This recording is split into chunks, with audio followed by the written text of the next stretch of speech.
Please can you remind me if you'll be so kind, staring out into space, asking God to hear my case, trying to think of all things past. How long will my memory last? The purple angel, purple angel, purple angel.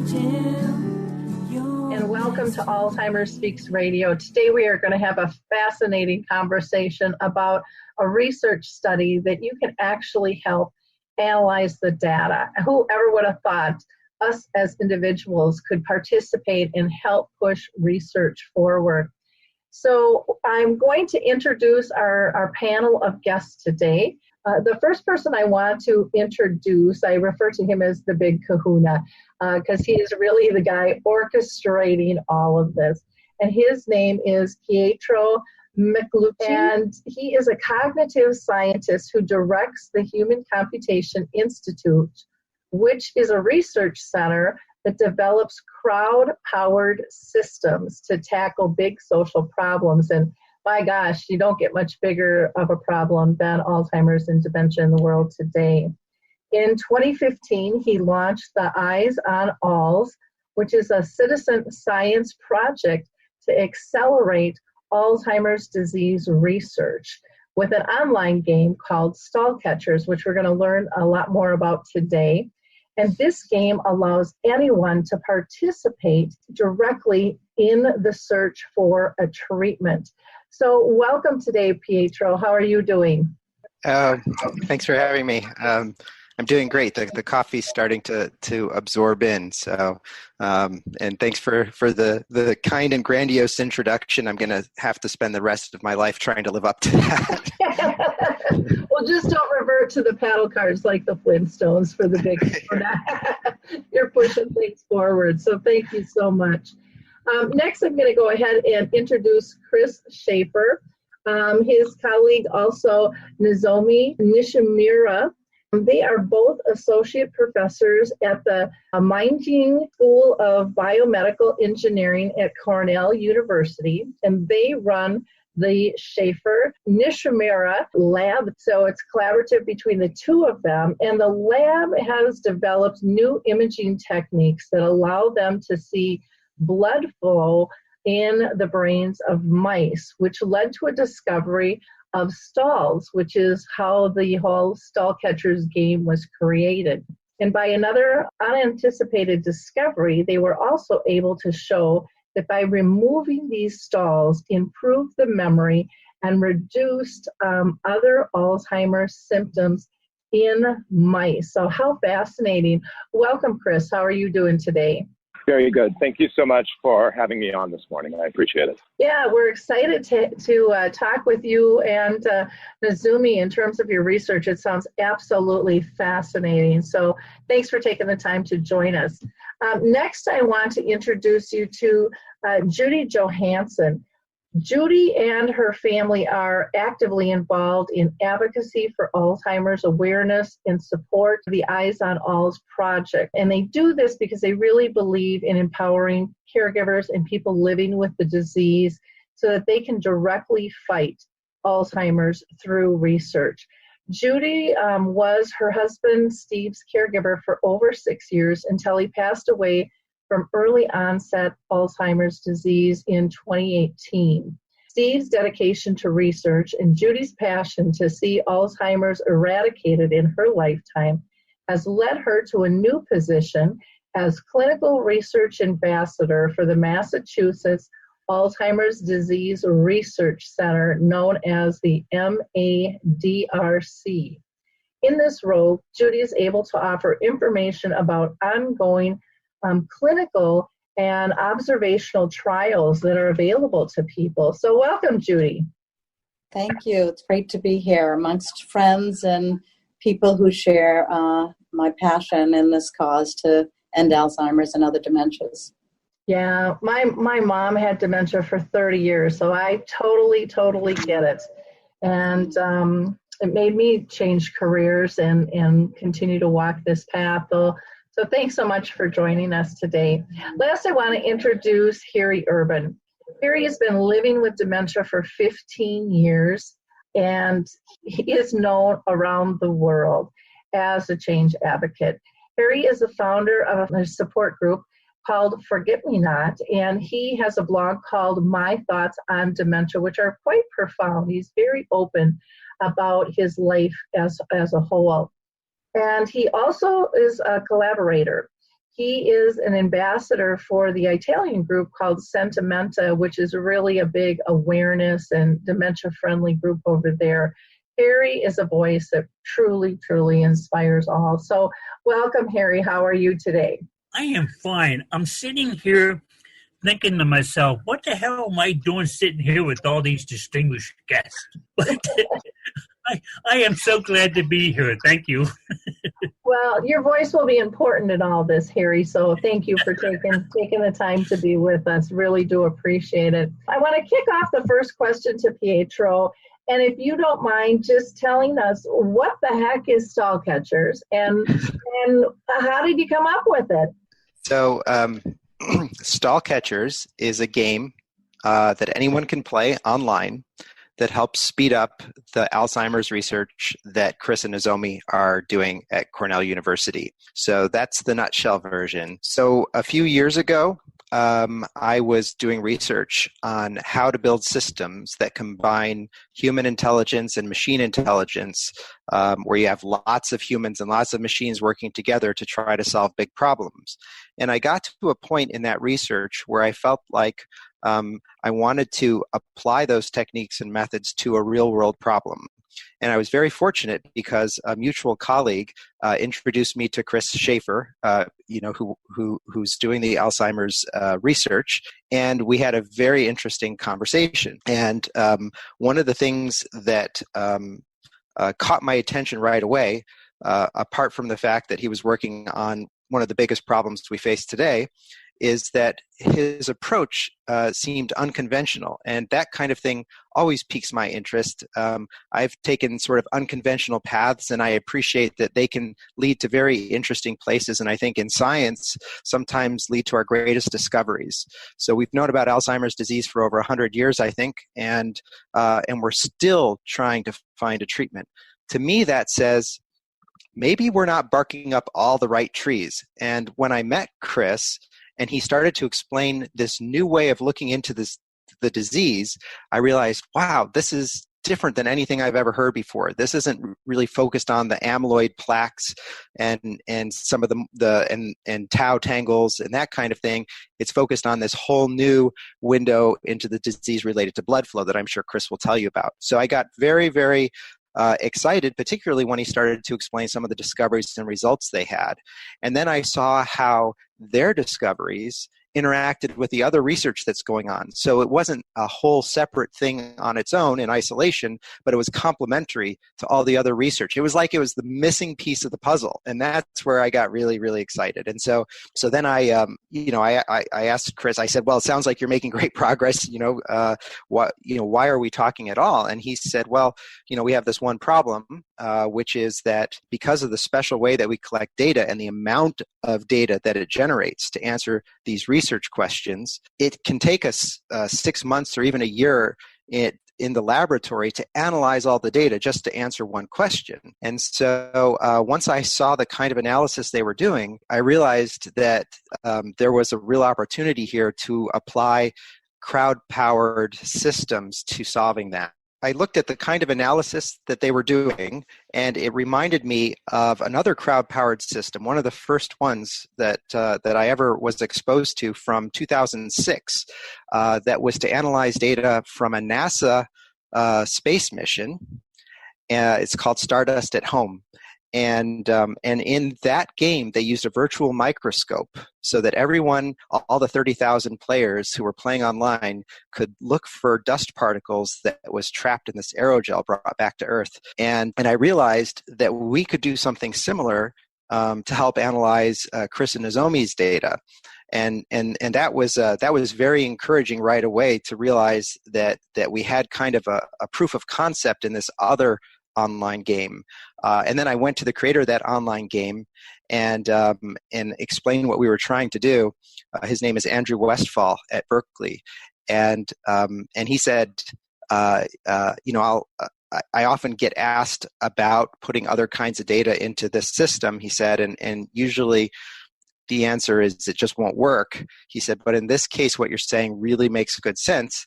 And by the way, I have a personal connection to the disease. I lost a parent to Alzheimer's, and I really want to help you do this. So I'm going to personally help you make this happen. And our first prototype system was taking Chris and Nozomi's data and literally putting it into Stardust at Home, and it worked. So there was a lot more work to do, but that's how our prototype system got underway. Wow! Again, another connection, another person committed to the cause, and what are the odds? But I'm such a firm believer in aligning. You just align with the right people at the right time with this kind of stuff, and it's fascinating, and it's so powerful. Chris, can you tell us a little bit more about what important Alzheimer's discoveries you've already made at Cornell? And again, you tell us maybe in a little bit more in depth why it's taking so long to do this research.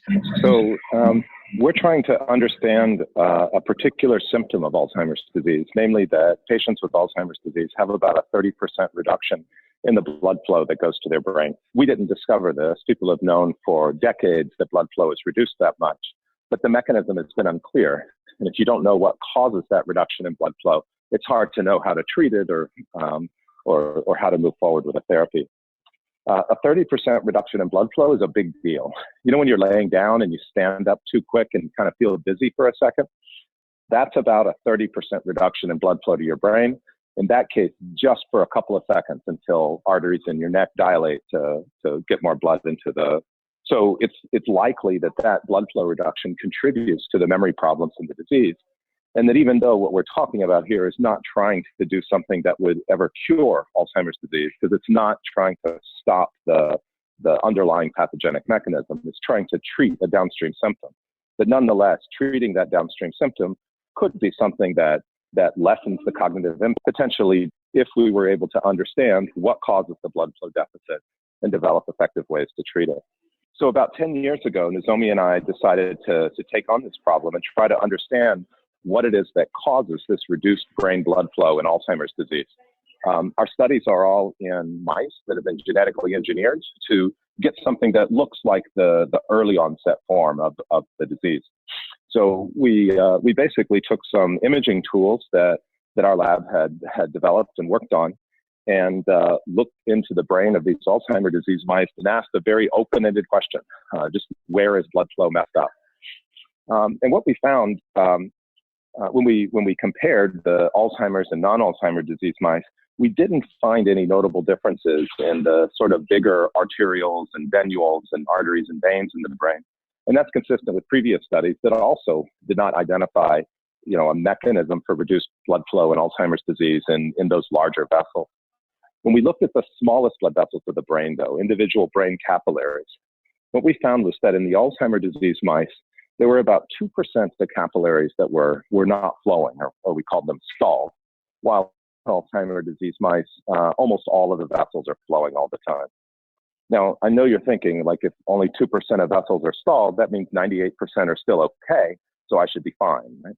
But it turns out that that depends on how the blood vessels are connected up to each other. Because remember, if 2% are stalled, then the 4% of vessels that are immediately downstream from those have just lost their source of blood flow. So they're going to be flowing extremely slowly. Another 8% downstream from that might be impacted a little bit. So anyway, but based on sort of how things are plumbed in how the vascular network in the brain is plumbed, Nozomi and I kind of made a quick estimate. How much do we expect blood flow to decrease if 2% of vessels are plugged? And we actually got a number that was 30%, which is almost exactly the blood flow deficit that both mice and humans with Alzheimer's disease show. It turned out that these stalled capillaries were caused by white blood cells that were stuck to the inside of the capillary segment, we serendipitously discovered an antibody that we could give that would cause that white blood cell stickiness to go away. So the vessels that were plugged and not flowing would start to flow again.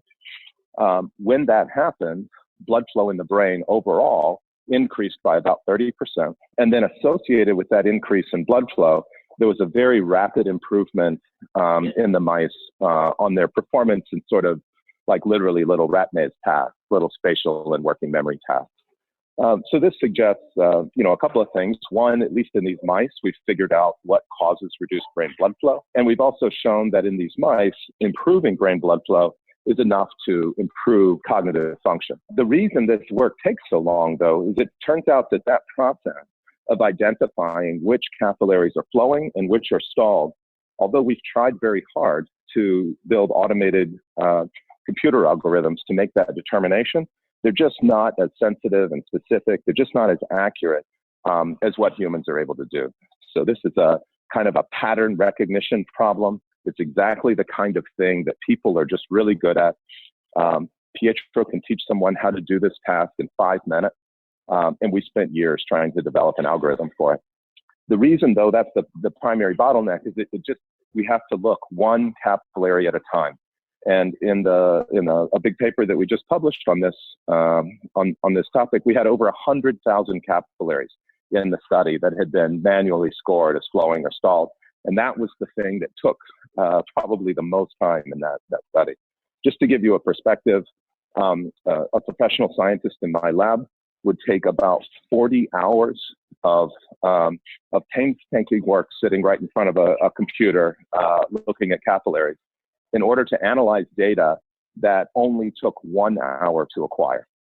So with stall catchers, what we're able to do is to recruit thousands of citizen scientists around the world to help us with that data analysis step so that the professional scientists in my lab can spend those other 39 hours that week going back and collecting more data and enabling us to tackle a broader degree of sort of follow-on questions to what we've discovered now, and to make more rapid progress on. Wow, that's amazing. And it's so exciting to think of how much time we can push forward, to get to this disease. And then you've kind of figured out the Drano for our blood vessels to push forward, which is wonderful.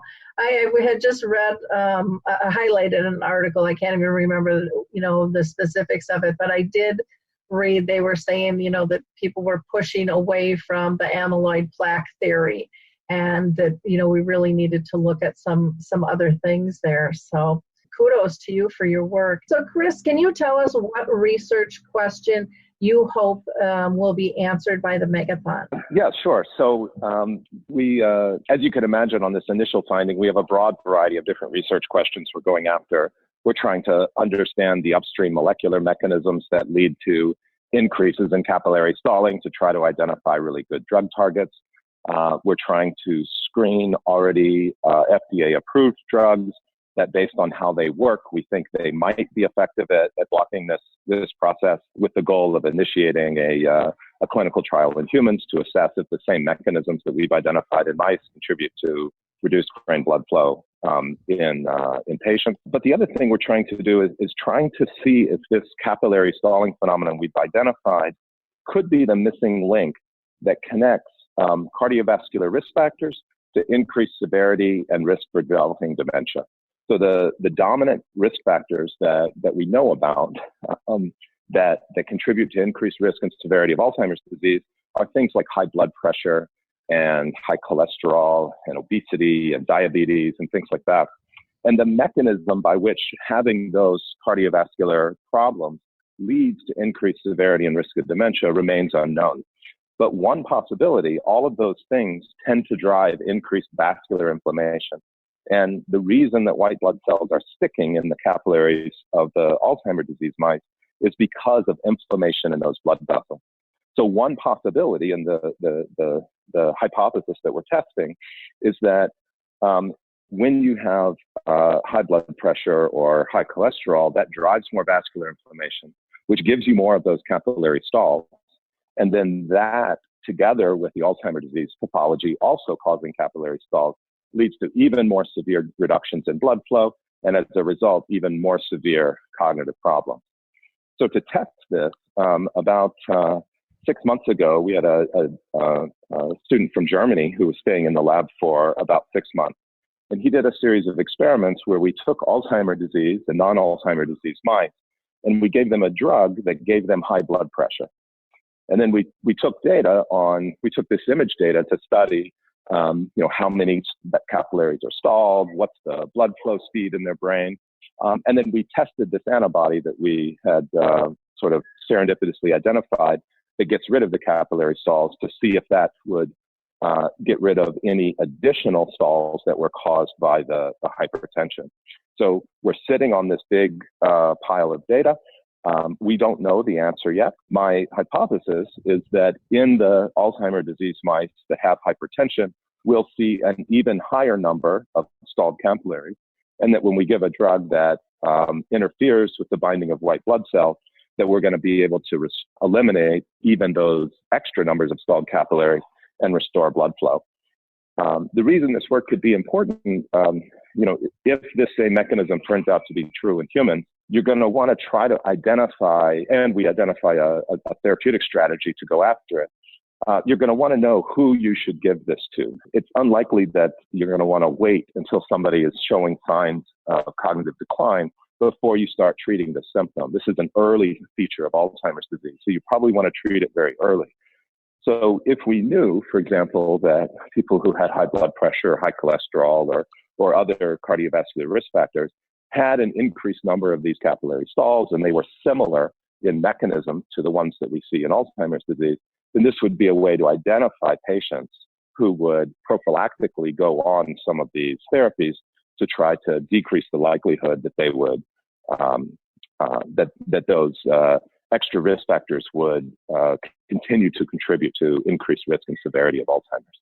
So the big question is, does high blood pressure make brain blood flow problems in Alzheimer's disease worse by increasing the number of capillary stalls? And I'm super excited to know the answer.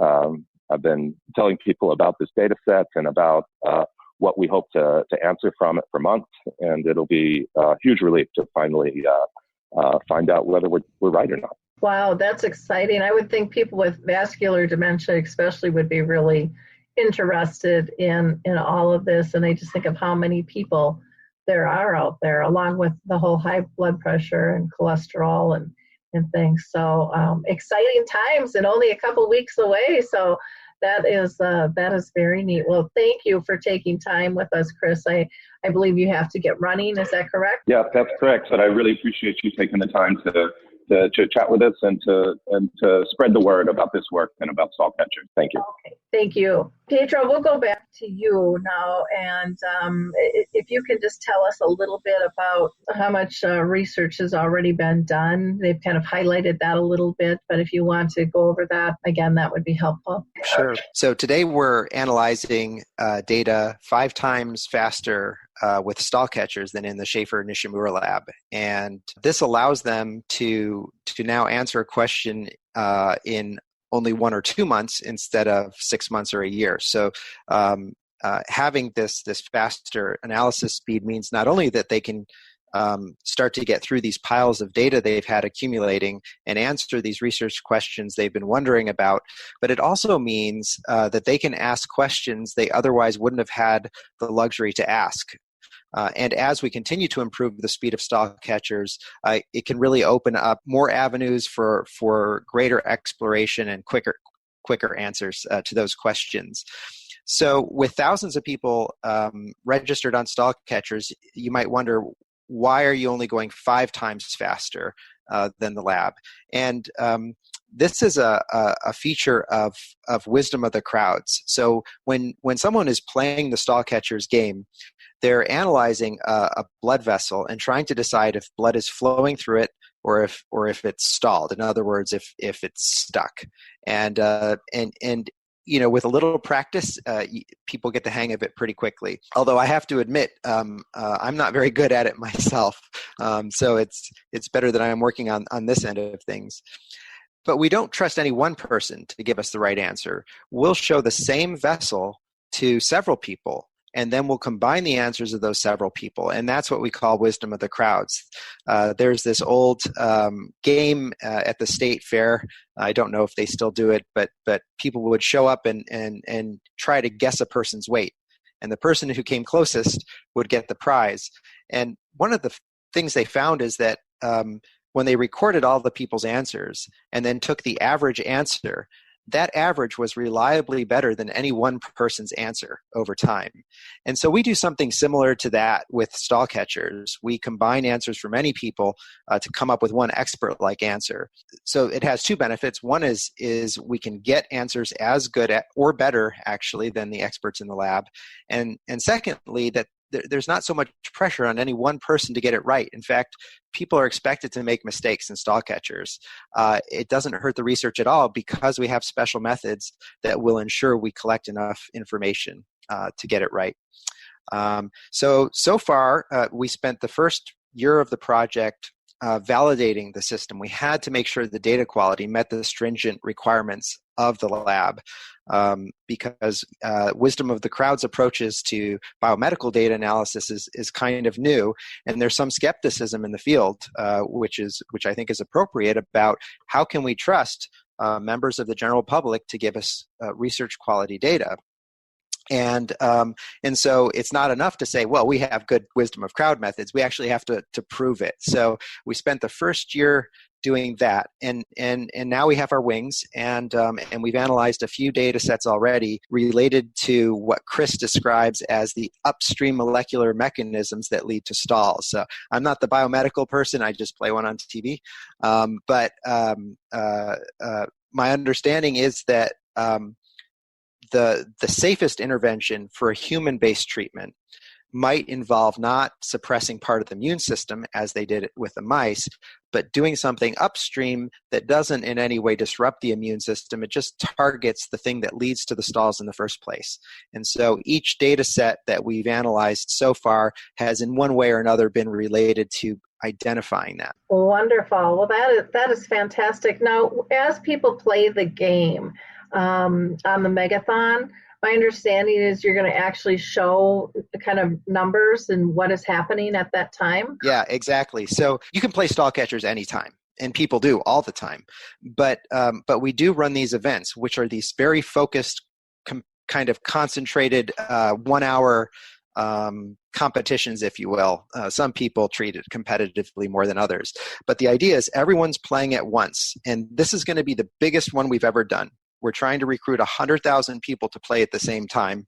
We've had to move our platform onto Microsoft servers so that we can accommodate 100,000 people. And so during the Megathon, we have a very ambitious goal. It's unprecedented for our project, which is we want to analyze an entire data set. That's a 6 months to a year's worth of data in 1 hour. Unprecedented. And so, there's a lot of scaling we've had to do to prepare for this. And over the course of that 1 hour period, we're going to have some statistics. We're actually going to have kind of a leaderboard that's going to show you can play on a team or you can play individually, and we'll have a live leaderboard.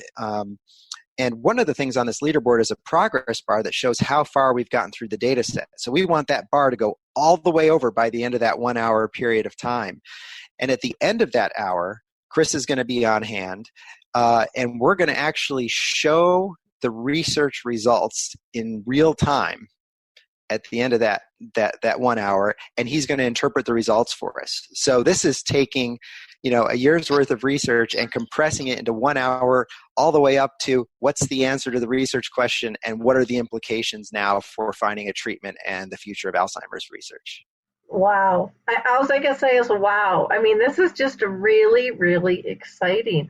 Now, Judy, I want to pull you in. You've got to be really excited about this, and you've been working with these guys for a while. What are some of your thoughts about getting people to participate in the Stall Catchers Megathon? Yeah, I'm so excited, and every time I hear Pietro talk, my pulse raises, because with this disease, there's such a lack of hope and such a lack of tangible things you can do. And while there's clinical trials and observational trials and stuff, not everybody has access to that. And not everybody throughout a whole family, like I was able to accompany my husband to clinical trials, but my kids and my grandchildren couldn't. This is something that they can do, and we can take an active role in this. And this, I think at this time in history, and also to know that we're coming together as a universe to create a problem that is so personally touching so many. It's like, we are one family, especially united through Alzheimer's and dementias. And it's where we don't show any preference to, it affects everybody. And I think to have this opportunity to invite people into taking a stronghold in their own hands and make a difference is really a powerful thing. So I'll be inviting my community via social media. We'll have some people to our house, but, that's the beauty of this. People can do it from wherever they are. They can do it on their phone if they're on their way to an event, or they can have people to their own living room. They can do it in their library. It can meet you wherever you are. And it's very, very empowering to be able to feel like you might be able to have a little piece of input in this trajectory. And just to know that somebody brilliant like Pietro and Chris and are working to put this all together. Our part's the easy part. All you have to do is show up and just, use your eyes and a little bit of thought, and then hope that this will make a big difference. Steve's mother has Alzheimer's, and actually she's had it for 13 years and lays in a bed and doesn't even know she's lost a son. I lost the most important person in my life, and I don't want this to be a family tradition.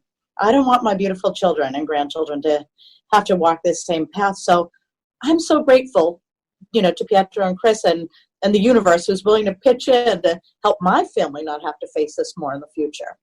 That is so true. I mean, we need to be able to stop this. Harry, I want to get your thoughts on this. And, you're hearing about this, really for the first time. I wish I was a mouse, because if I was a mouse, I think I'd be cured by now. What I'm hearing is amazing to me. Your research is for a cure. My research is for finding ways to live a healthy, happy life with this disease. And when I was first diagnosed, I was really enthused about the research. But 15 years later, we're still learning. I mean, that is why it is so complicated. But I am in January, I was diagnosed 15 years ago with Alzheimer's.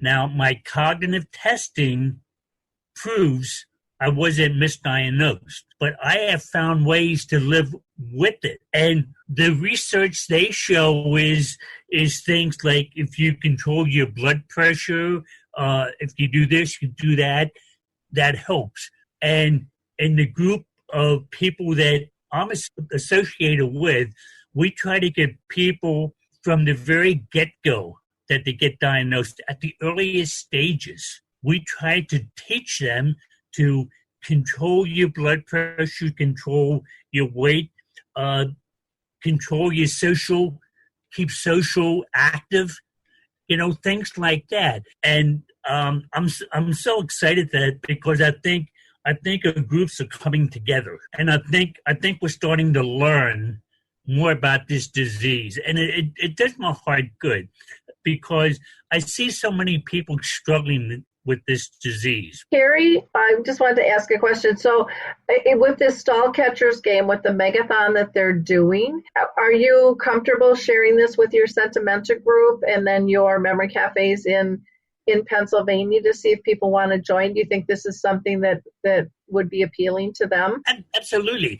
Well, thanks, Harry. I'm going to go back to Judy here for just a second. So, Judy, you're going to help raise awareness. You're going to, pull in your families and your community and in your sphere in general. Can you tell us different ways that people are going to do the stall catchers events? Sure. I mean, one thing we've done in the past is when we hold this big fundraising event for the Alzheimer's Association, we've incorporated stall catchers into it as an activity that people can do all day. So I literally invited the town to our street, and we had kiosks and very great teachers. At that point, I thought, this was at the very beginning, it was like, we need Pietro here to explain, and just timing worked out perfectly that he did. But they can provide you with incredible material. So if you are hosting it at your library, you can request posters that explain the process.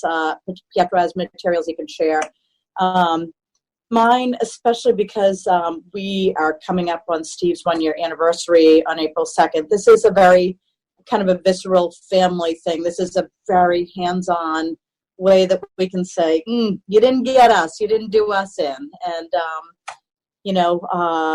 Steve was the type of person who didn't live for himself. He would rather his arm be sore from extending it further to help someone than, be limp from not helping. And, what we think about this whole effort brings in an Edward Markham quote to mind that says, there is a destiny that makes us brothers.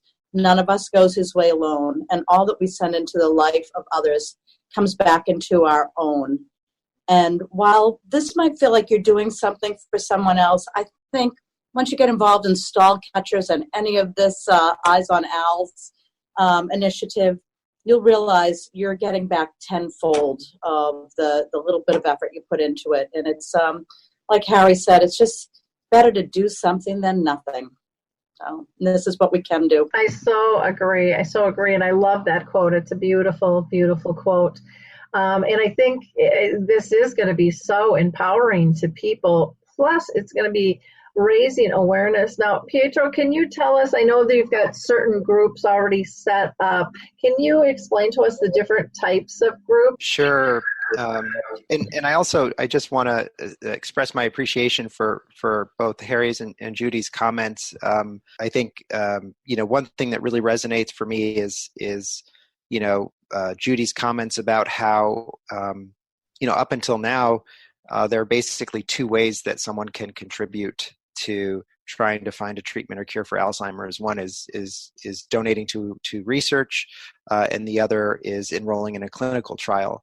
So, now we have this third way, which involves playing a game. And I also wanted to clarify, because Chris mentioned citizen scientist. This is a term that comes up, and I wouldn't want anyone to feel that you need to have some kind of a credential to be a citizen scientist. A citizen scientist is simply anyone who chooses to go online and play this game. As soon as you go on and you start playing the game, you are de facto a citizen who is participating in the scientific process. So I did want to clarify that.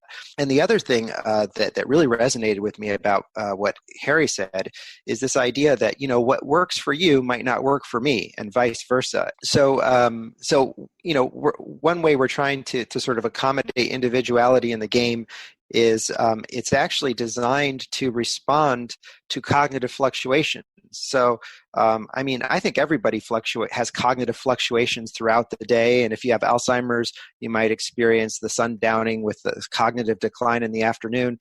And you can play the game, and it sort of tracks where you are, and it adjusts how it interprets your answers based on where you are. So there's really, I guess to me, it's heartening that someone who has a diagnosis can do something today that could contribute to finding a treatment, possibly in lives. So I'm gratified that can exist with stall catchers. And so getting back to your original question about venues and participants, we've historically done international events. And we call them the International Catchathon, and we've done it annually. And we've had participation from all 6 continents, and it's been a lot of fun. And we have a live stream, so we jump in and we'll go to each individual meetup, and we'll say hello, and we'll see the Nigerians, then we'll see the Austrians, and then we'll see the Swiss people who are playing, and everybody says hello, and we do this all on the Facebook live stream.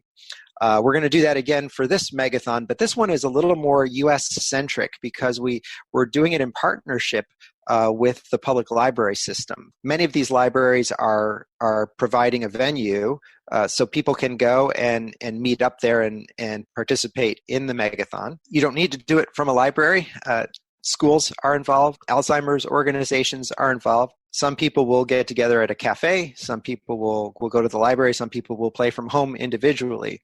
And we give a capability online so anyone can create a team and invite other people to join their team. So you can actually create a team for your local classroom or your local Alzheimer's chapter, that kind of thing. And then you can be on the team leaderboard and participate in that way. So there are lots of ways to participate, and when you sign up for the Megathon, we send information that helps people step by step. Okay, if you want to participate this way, this is what you do. If you want to participate this way, this is what you do. And it kind of walks you through it.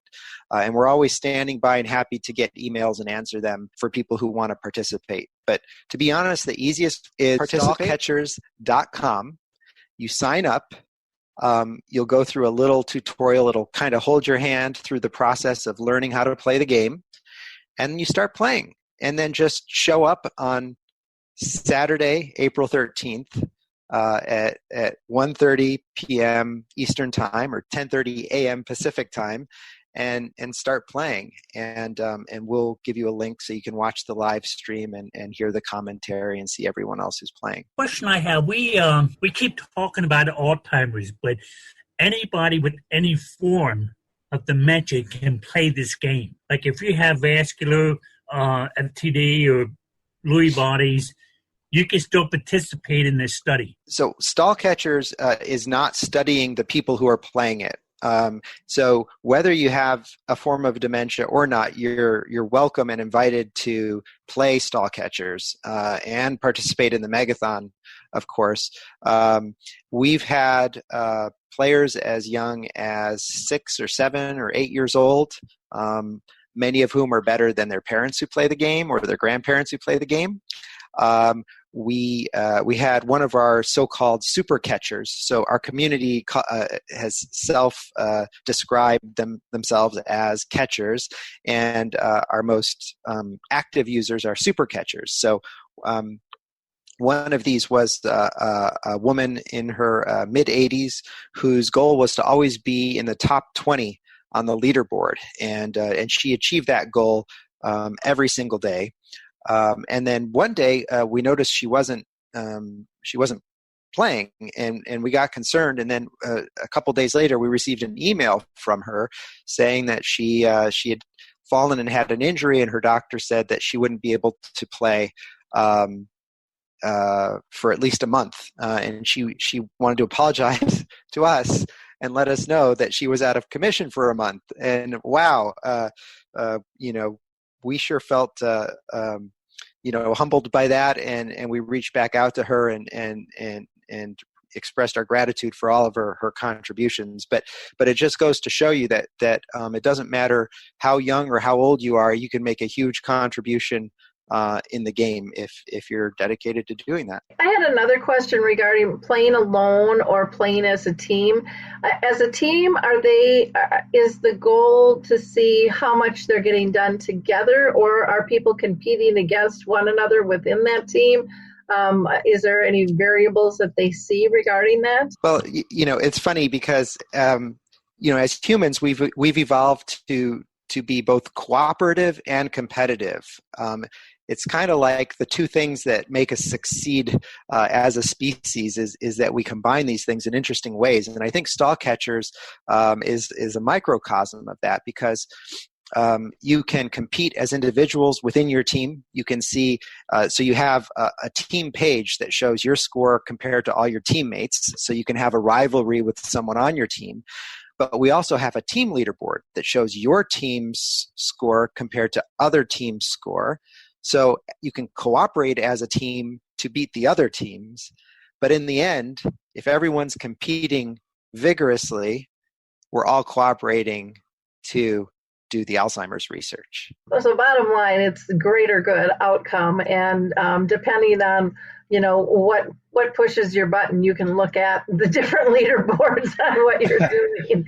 So, well, that's exciting. And again, this will happen. The Megathon is going to happen April 13th, starting at 1:30 Eastern time. So that's 12:30 Central Time, 11:30 if you're Mountain Time, and then 10:30 Pacific Time. And I know I've personally talked with people around the world that were interested in participating, and that's allowed as well. Though you said primarily you're focusing on the U.S., but everyone is welcome to participate. And a quick update on that, if I may, quickly, is it sounds like the international community caught wind of our Megathon, and they're starting to chime in and contact me and say, hey, we're, so the captain of the Nigerian team that takes, that's in the top 3 each year said, we're going to do it big. We're going to get teams all over Nigeria involved. And I heard the same thing from Austria. So, we thought it was going to be a U.S. focused event, but it looks like we're going to have a lot of international participation as well. Oh, wonderful. Well, that's great. People can go to stallcatchers.com and sign up, and there you have great little videos that talk about the stall catchers game, and I think there they can also print out if they're an individual or if they're going to do a group. I believe those PDFs are there. And if they have any questions that they want to email you, they can go to info@EyesOnALZ, that's with an S, EyesOnALZ.com.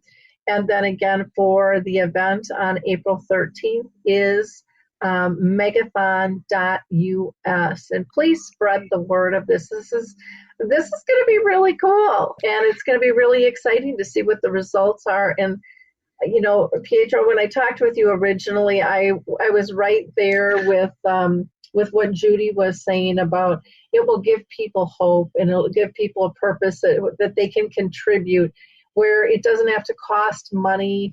It's just taking a little bit of time that's going to make a huge difference when you put those hours together. It's fascinating that you guys were able to do this, and I can't wait to see the outcome with this. So in wrapping up, I'm just going to ask Judy if you had any last comments. Imagine the, whether you're playing alone or playing with a team, to the image of 100,000 people standing shoulder to shoulder virtually in this cause is just powerful. It's incredibly powerful what people can do. People are good instinctively, and when we come together, we're even better. Agree. Harry, how about you? Any comments? I think it's wonderful that the dementia community hears and understands the research that is being done for us. There's not enough transparency in the research, so we don't know. But this is wonderful because they explained everything, and they gave us a reason to participate in it.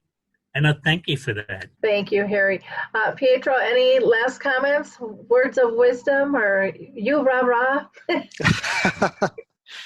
Well, I hope that anyone who's listening and interested in helping us get to a treatment based on this research will participate. We're going to set a world record. We're going to do more research in 1 hour than has ever happened before. And I think if we all work together, like Judy said, shoulder to shoulder, we can crack this nut. Hey everybody, Jared Sebestier, host of Retire Repurposed. This podcast is dedicated to help people transition into fulfilling and purposeful retirements. Retirement is a big life change. In fact, the 2 most dangerous years of a person's life are the year they were born and the year they retire. Few people could just flip the switch from working a career 30 or 40 plus years, retiring on Friday without methodical steps to living what we call a repurposed retirement. To listen now, search Retire Repurposed on your favorite podcast platform, Senior Resource, or Life Audio.